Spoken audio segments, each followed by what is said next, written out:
미국을 대표하는 극작가 아서 밀러의 세일즈맨의 죽음은 산업화되고 물질화된 현대 문명 속에서 마치 하나의 소모품처럼 버려지는 소시민의 삶에 대해 그리고 있습니다. 이 주인공 윌리 로만은 세일즈맨입니다. 63살 먹은 세일즈맨. 그는 사람들과 좋은 관계를 맺고 최선을 다해서 살아간다면 세일즈맨으로서 언젠간 내가 성공할 것이고, 그 성공을 거두고 난 후에는 작지만 나의 사업을 한번 펼쳐보리라, 아주 소박한 꿈을 가지고 살아가는 이 시대의 평범한 아버지 중에 한 사람이었습니다. 그에게는 가정적이면서도 상냥한 아내 린다가 있습니다. 또 비록 월부로 산 집이기는 하지만 한 수십 년이 지난다면 언젠간 내 집이 될 수 있는 그런 집도 소유하고 있습니다. 게다가 이웃들이 부러워하는 아들이 둘이나 됩니다. 나름 행복한 삶의 조건을 두루 갖추고 있다고 할 수 있겠죠. 하지만 나이가 들어갈수록 윌리의 꿈은 점점 더 희미해져 가기 시작합니다.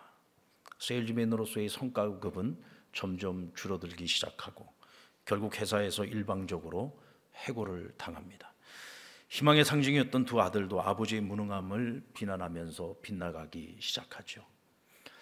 여러분들 참 열심히 살았는데 뒤를 돌아보면 살아온 내 인생에 대한 배신감이 느껴지기도 하죠. 또 그런 날을 생각해 보면 슬픔이 밀려오기도 하고 피로가 밀려오기도 합니다. 깨어진 꿈에 대한 절망감이 찾아오기도 하죠. 결국 윌리는 거의 정신착란 상태까지 빠지게 됩니다. 그가 마지막으로 할 수 있었던 선택은 그래도 아들들에게 뭐라도 남겨주고 싶어서 결국 자동차를 폭주해 자살을 하게 됩니다. 근데 자살을 보험금으로 자살을 해서 얻은 그 보험금이라고 하는 것이 큰 돈이 아니었어요. 마지막 월부값을 낼 수 있는 정도의 작은 보상금을 받게 됩니다. 그게 전부예요. 그게 여러분 윌리 로만이 보여준 인생의 모습입니다. 극작가 아서 밀러는 처음부터 끝까지 로만이 무엇을 파는 세일즈맨인지를 설명해 주지 않아요. 항상 무거운 가방을 들고 하루 종일 이곳저곳을 다니면서 상품을 팝니다. 근데 어떤 상품을 파는지 나오질 않습니다. 일을 마치고 집으로 돌아올 때는 늘 그 어깨는 무겁게 처져 있는 것을 보게 됩니다. 밀러가 말하고 싶은 것이 뭘까요? 결국 그가 매일같이 그 무거운 가방을 들고 나가서 팔고 있는 것은 어떤 특정한 상품이 아니라 자기 자신을 팔고 있다는 것입니다. 아들들이 사회적으로 성공하지 못한 아버지에게 등을 돌릴 때 끝까지 그의 옆을 지켜주던 아내가 그 아들들에게 이렇게 말합니다. 너희 아버지가 대단히 훌륭한 사람이라는 건 아니야. 윌리 로만은 큰 돈을 벌어본 적도 없고 신문에 이름이 난 적도 없어. 하지만 내 아버지도 인간이란다. 그러니까 소중히 대해드려야 돼. 늙은 개처럼 객사시켜서는 안 돼. 오늘도 세상의 아버지들은 가슴 속에 꿈 하나를 숨긴 채, 왜 꿈을 숨깁니까? 나는 사라지고 가족이 전부이기 때문이죠. 그 꿈, 대단히 큰 꿈도 아닙니다. 지극히 소박한 꿈이지만 그 꿈 하나를 숨긴 채 자신을 팔기 위해서 늘 무거운 가방을 들고 정글 같은 세상, 광야 같은 세상으로 매일같이 나아갑니다. 이와 같이 고단하고 허무하기까지 한 인생의 광야길에서 그럼에도 불구하고 우리는 아름다운 인생, 행복한 인생의 꿈을 포기할 수가 없습니다. 여러분, 고단한 삶입니다. 때로는 허무한 인생입니다.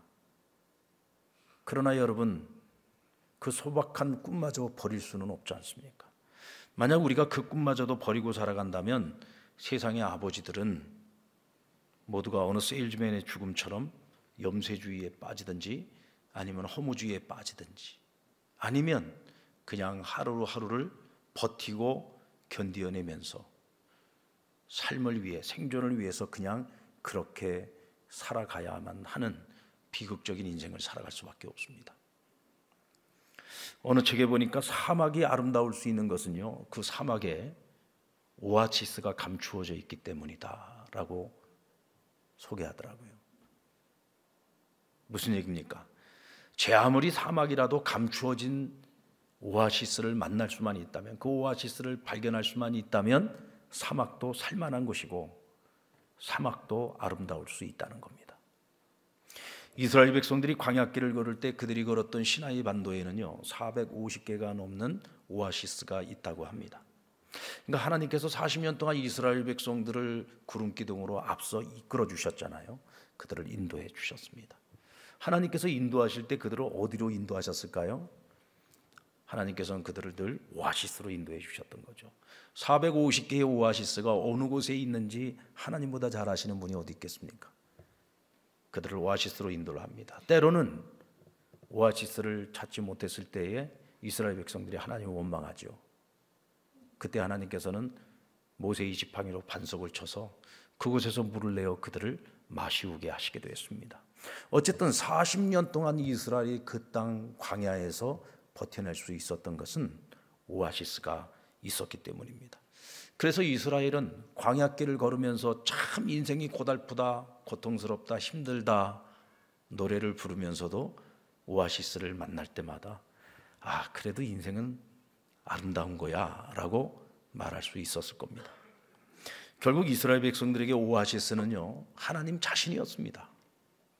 하나님께서 그들과 함께 하시는 한 그들에게 광야는 더 이상 광야가 아니고 사막은 더 이상 사막이 아니었던 거죠. 어떤 광야를 만나도 어떤 사막의 길을 걷는다고 할지라도 우리가 하나님과 함께 그 길을 걸을 수 있다면 그 인생도 아름다울 수 있다는 것을 성경은 오늘 우리에게 말해주고 싶은 것입니다. 이스라엘의 출애굽 사건, 광야 40년 사건은 이것은 남의 얘기가 아닙니다.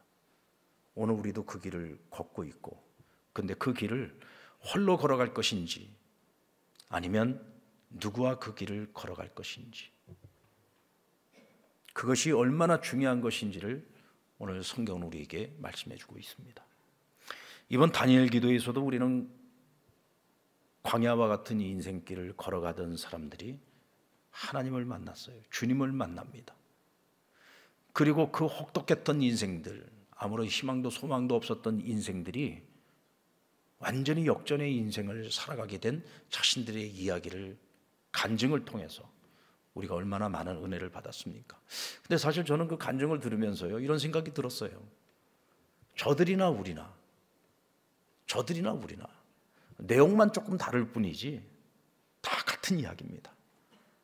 어떻게 광야 같은 우리 인생의 길이 가치를 갖게 됐습니까? 어떻게 이렇게 허무한 우리의 인생, 헛되고 헛되다고 말하는 그 인생을 살아가는 우리가 이렇게 가치 있고 소중한 인생, 미래가 있는 인생, 아름다운 삶을 살아갈 수 있게 되었습니까?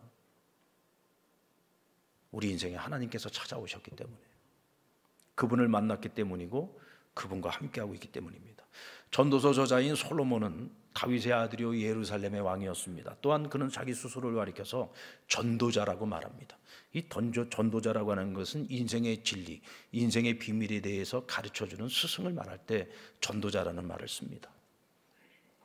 자신을 모든 인생들에게 인생의 비밀이 뭐냐, 인생의 진리가 무엇인가를 가르쳐주는 전도자라고 스스로가 생각하고 있었고 많은 이들이 그를 전도자로 인정했습니다.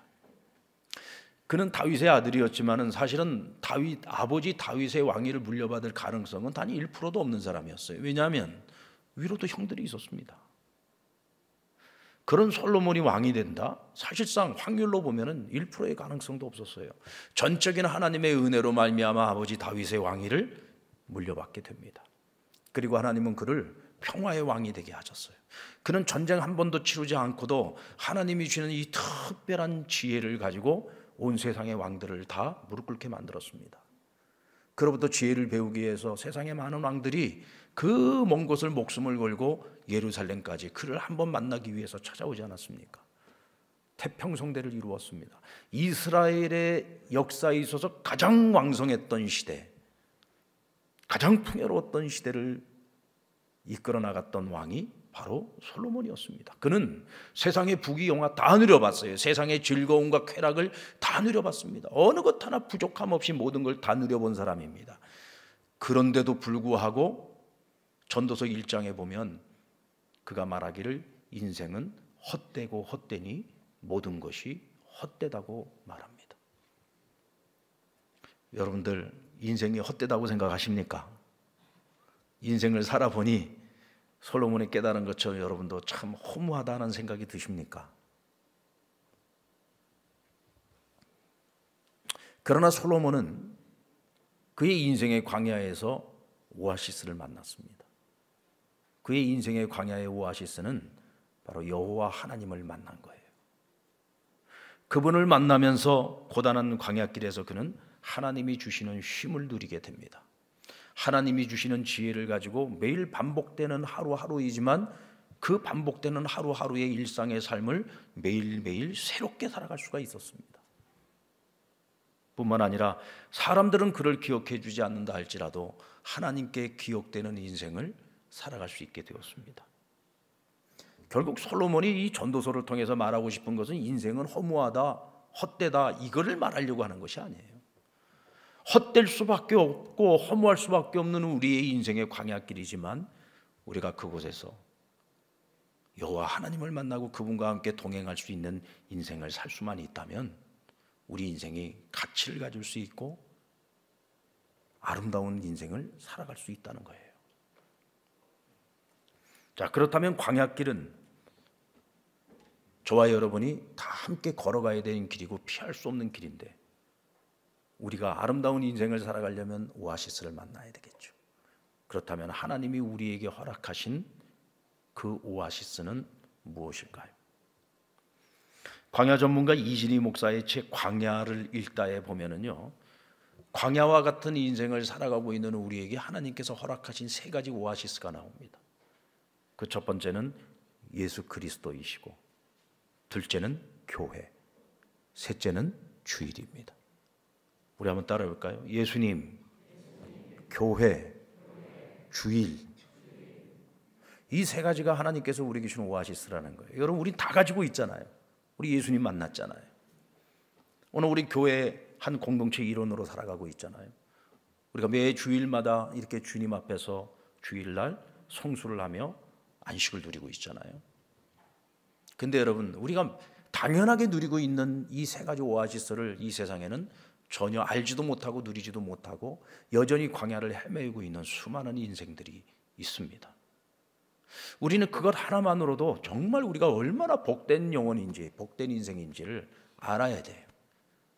우리가 행복한 것은 아무리 우리가 걷고 있는 그 길이 광야라고 할지라도 그곳에서 우리는 이미 그 오아시스를 만났고 그 오아시스를 통해서 우리가 얻을 수 있는 너무나 소중한 것들을 이미 우리가 다 누리고 있기 때문입니다.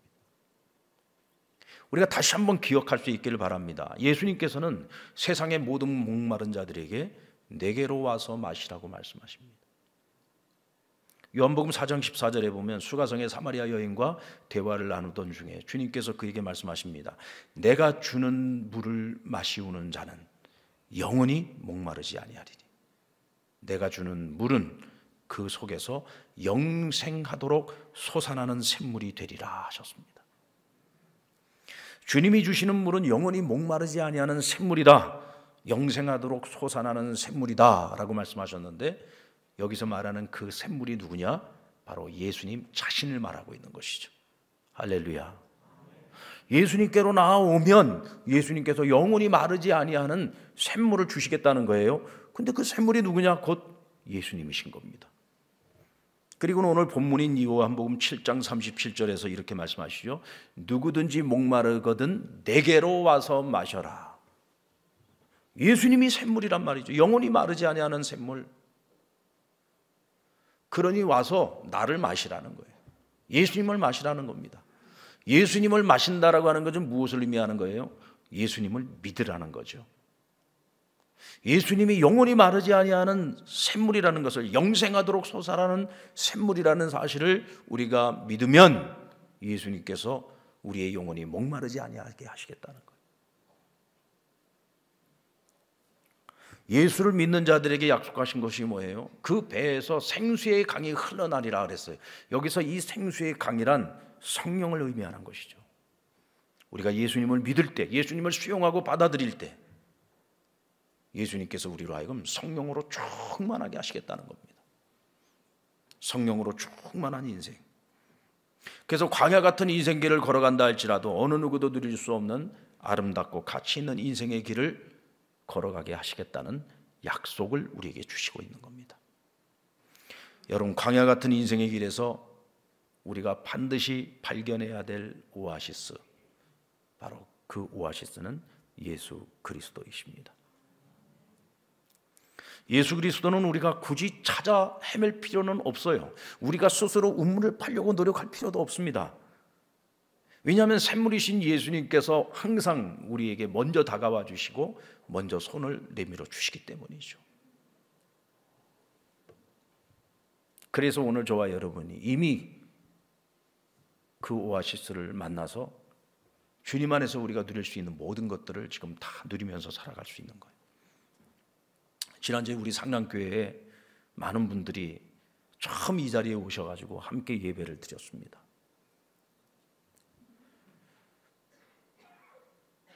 그분들은 하나님께서 초청을 해주신 거예요.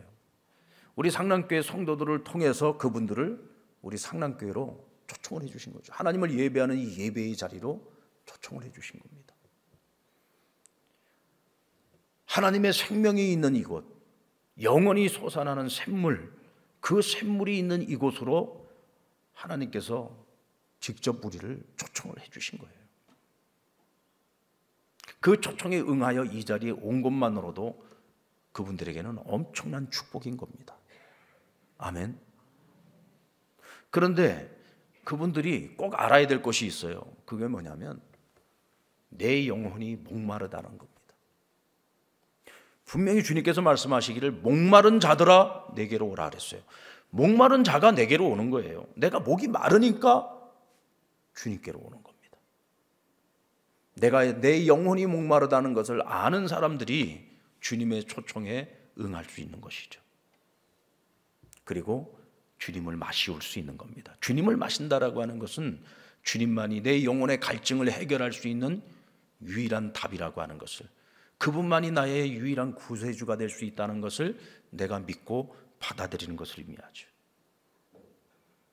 믿으면 되는 겁니다. 믿을 때에 우리 안에 생수의 강이 흘러넘치게 됩니다. 영혼의 갈증이 해결될 수 있습니다. 바라기는 오늘 이 자리에 지난주에 오셨고 오늘 또다시 오신 분들이 계신다면 꼭 주님을 영접하시기 바랍니다. 주님께서 내가 너에게 영원히 마르지 아니하는 샘물이 되어 주시겠다고 약속해 주셨습니다. 그 약속을 믿고 받아들이십시오. 수용하십시오. 내가 이전에 경험하지 못했던 하나님의 충만함으로 우리를 채워주실 것입니다. 그리고 하나님께서 우리에게 주신 또 하나의 오아시스는 교회입니다. 에스겔서 47장에 보면 에스겔 선지자가 환상 중에 사막이 오아시스로 변하는 모습을 환상 중에 보게 됩니다. 성전의 문지방에서 흘러나온 물이 돌고 돌고 돌아서 그것이 퍼져나가는데 나중에는 큰 강물이 되고 이 큰 강물이 광야로 스며들면서 광야에 숲이 우거지고 나무에 열매가 맺히고 죽었던 광야가 살아나는 광경을 보게 되죠. 사막이 오아시스로 변하는 것을 보았습니다. 근데 그 물이 어디서부터 흘러나왔어요? 성전의 문지방에서부터 흘러나옵니다. 여기서 이 성전은 무엇을 상징합니까? 오늘날로 하면은 교회를 상징하는 거죠. 교회로부터 생수의 강이 흘러나와 죽었던 모든 것들을 다시 살려내는 것입니다. 여러분들 지금도 세겜 땅에 가면은요, 성경에 나오는 우물이 있어요. 야곱의 우물이라고 하는 것인데 바로 이 야곱의 우물이 예수님께서 사마리아 여인을 만났던 바로 그 우물입니다. 그리고 그 우물 위에 오늘날 교회가 세워져 있어요. 그래서 사람들이 그 우물에서 물을 떠서 먹으려면은 반드시 교회 안으로 들어가야 합니다. 우리나라도 옛날에 역사가 오래된 교회들은 보면은 교회 안에 우물이 있었다고 합니다.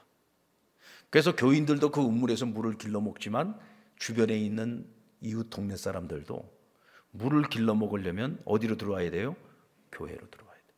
그래서 예전에 영락교회, 세문안교회, 승동교회 이런 교회들 안에는 우물이 있었다는 거예요.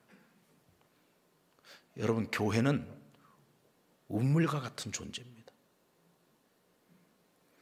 교회는 말씀의 생수를 흘려보내는 우물이요, 하나님의 은혜의 생수를 흘려보내는 우물이요, 성령의 생수를 흘려보내는 우물인 겁니다. 주님의 말씀을 듣고 주님의 은혜를 잊고 성령의 은혜를 누리려면 우린 그래서 반드시 교회 중심의 삶을 살아가야 되는 거예요. 교회가 아니고서는 이와 같은 생수를 우리가 얻을 수가 없습니다. 뭐 교회가 이렇고 저렇고 말들이 많죠.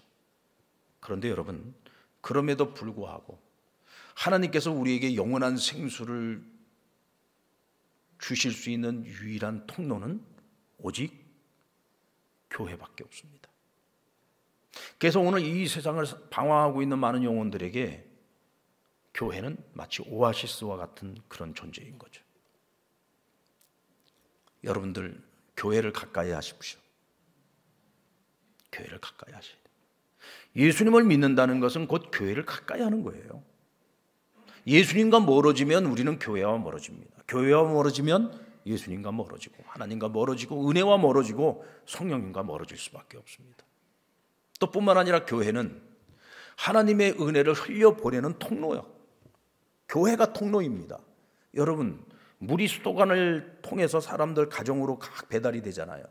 근데 이 수도관이 녹슬어 있다든지 부패해 있으면은 건강한 생수를 보내지 못하죠. 오염된 물을 흘려보내게 됩니다.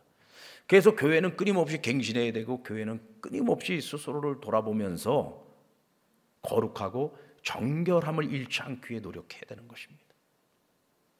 그래야 하나님의 말씀의 생수를 흘려보낼 수가 있는 것이고 하나님의 은혜의 생수를 흘려보내고 성령의 생수를 흘려보내서 우리와 함께 더불어 살아가는 사람들이 좀 더 나은 삶을 살아가고 좀 더 행복한 인생의 길을 걸어갈 수 있도록 교회가 그들을 이끌어줄 수 있는 것입니다.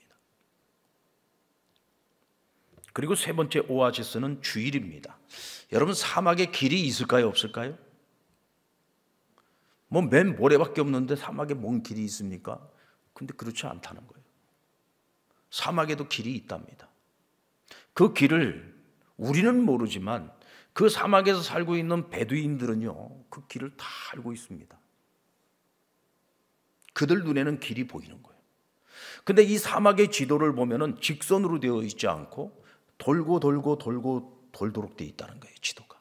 그럼 왜 이렇게 직선거리로 해서 빨리 가는 길이 아니라 돌고 돌도록 되어 있느냐? 그것은 반드시 오아시스를 들렸다 가도록 지도가 만들어져 있기 때문이라는 거예요. 빨리 가야 되겠다는 욕심 때문에 오아시스를 들리지 않고 직선거리로 가게 되면 빨리 가려다가 인생을 빨리 마칠 수 있습니다. 사막이라는 곳이 그렇단 말이죠. 광야도 마찬가지입니다. 그래서 반드시 오아시스는 들렸다 가야 하는 것이에요. 아무리 급하고 아무리 바빠도 오아시스는 반드시 들려야만 합니다. 하나님께서 우리에게 주일을 허락하시고 이 주일을 하나님 앞에서 일주일 가운데 하루는 반드시 안식하게 하셨어요. 이것은 하나님께서 우리에게 주신 시간의 오아시스라고 할 수 있죠. 아무리 바빠도 반드시 하나님 앞에 이 시간을 내어 드려야 됩니다. 하나님은 우리의 영혼, 우리의 육체를 보다 더 건강한 삶을 살아갈 수 있도록, 보다 지혜로운 인생을 살아갈 수 있도록, 하루를 쉬고 새로운 남은 6일 동안을 힘차게 살아갈 수 있도록 하기 위해서 우리에게 주일이라고 하는 이 시간의 오아시스를 우리에게 허락해 주신 겁니다. 그렇다면 우리는 반드시 그날 하루를 지켜야 되는 거예요. 바쁘다고 서두르면 안 됩니다. 광야를 지나갈 때는 절대로 서두르지 말라는 말이 있지 않습니까? 하나님께서는 이스라엘 백성들을 가나안 땅으로 인도할 때 오아시스가 있으면 반드시 그곳에서 쉬게 했습니다. 그날이 때로는 몇 날이 되기도 하고 때로는 몇 달이 되기도 합니다. 그렇지만 거기서 영원히 머물지는 않죠. 일정 기간이 지나면 하나님께서 구름 기둥이 움직이기 시작하면 무엇을 하고 있든 또다시 짐을 싸들고 주님의 구름 기둥을 쫓아가야 합니다. 왜냐? 오아시스는 아무리 좋은 곳일지라도 영원히 머물 곳이 아니라 잠시 지나가는 곳입니다. 잠시 지나가다가 쉼을 얻는 곳이고, 그곳에서 새 힘을 얻어서 또다시 광야로 나아갈 때 나중에 광야를 통과하고 가나안 땅에 들어갈 수 있는 것입니다.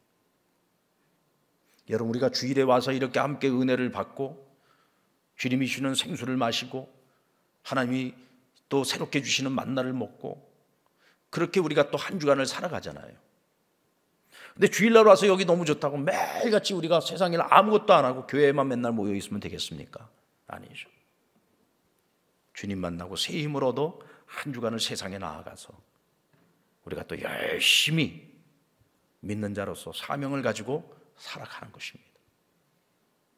그리고 또 지치고 피곤하고 힘들고 우리 스스로가 볼 때에 참으로 우리가 허약하다고 생각될 때 또 주일날 이렇게 주님 앞에 다시 모여서 우리 자신을 돌아보고 주님이 주시는 새로운 영의 양식을 먹으면서 새롭게 힘을 얻어 한 주간을 다시 시작할 수 있는 것입니다. 어느 셀러리맨의 죽음처럼 인생의 허무에 빠져 길을 찾지 못한 채 절망하다가 결국 인생의 비극을 맞이하는 사람, 그는 어떤 사람일까요? 여러분, 우리가 인생이 참 헛되다, 허무하다라고 하는 걸 느낄 때 우리는 양갈래길 앞에 서게 돼요. 하나는 이전에 살아왔던 대로 그냥 허무한 인생의 길을, 그 험난한 광야길을 그냥 나 홀로 걸어가는 겁니다. 내가 내 인생의 주인이라고 생각하고 내게 주어진 시간도 내가 주인이라고 생각하고 나의 시간표에 맞춰서 그냥 그렇게 정신없이 살아가는 거죠. 그런가 하면 이 광야길에서 내가 보다도 아름다운 인생을 살기 위해 오아시스를 만나고 그 오아시스를 통해서 하나님이 주시는 생수를 마시고 또 홀로 걸어가는 광야길이 아니라 그곳에서 같은 믿음의 한 형제 자매들과 손을 맞잡고 성령이 주시는 도우심을 입으면서 함께 그 광야길을 걸어가는 것입니다. 이 두 갈래 길 가운데 어느 길을 선택할 것인가? 그것은 누가 대신해 주는 것이 아니라 그 선택의 몫은 우리에게 있습니다. 여러분, 어느 길을 갈 것입니까? 이미 우리는 사막을 통과할 수 있는 지도를 가지고 있어요. 이미 하나님께서 우리에게 주셨습니다. 그 지도를 받았는데도 불구하고 이전에 살아온 그대로 나는 그 길을 계속 내 길을 가겠다? 세상에서 가장 어리석은 자 아니겠습니까? 이제는 사막의 지도를 보고 내가 마땅히 들려야 될 오아시스를 들려서 또 새로운 한 주간을 주님과 함께 동행하면서 살아간다면 우리의 선택, 우리의 그 결단은 결코 헛되지 않을 것입니다. 사랑하는 여러분, 우리 모두가 하나님이 허락하신 오아시스를 통해서 행복하게 그리고 무사히 광야를 통과하고 천국에서도 영원히 함께 할 수 있는 믿음의 동무들이 되시기를 주님의 이름으로 축원합니다.